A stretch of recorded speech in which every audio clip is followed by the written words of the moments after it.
The town of Greywake owned a rule everyone followed without remembering who made it. When the fog rolled in at dawn, you did not call anyone by name.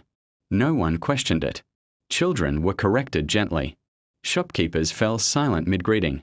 And even the church bell rang without dedication. Names, the elder said, were too sharp for fog. They cut things that wanted to remain whole. Illy learned why on the morning her mother forgot her. The fog came thick and early, pressing against windows like breath on glass. Illy sat at the kitchen table, swinging her legs, watching her mother pour tea. She spoke, careful at first. "Ma." The word slipped out before Illy could stop it. Her mother froze. The teacup trembled. Slowly, she turned, eyes puzzled and distant, as if Illy were a familiar room she couldn't recall entering. "Yes," she said, politely, to a stranger. Panic bloomed hot and bright. Illy ran into the street, fog swallowing her whole. People moved past her, faces calm. Voices muffled, none using names. None looking too closely. The bell rang once, hollow.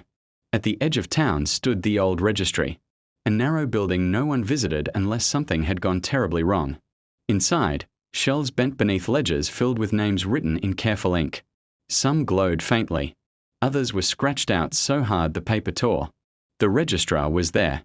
As always, a woman with ink-stained fingers and a voice like turning pages.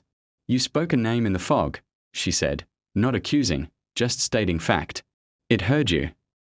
"What heard me?" Illy whispered. "The thing that keeps us forgettable," the registrar replied. "It feeds on names left unguarded."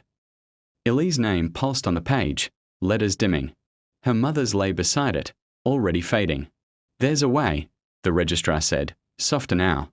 "But it costs memory." Illy didn't hesitate. She wrote her name once more, boldly, then let the registrar close the book. The fog thinned. The bell rang again, warm this time. At home, her mother smiled and pulled her into a hug.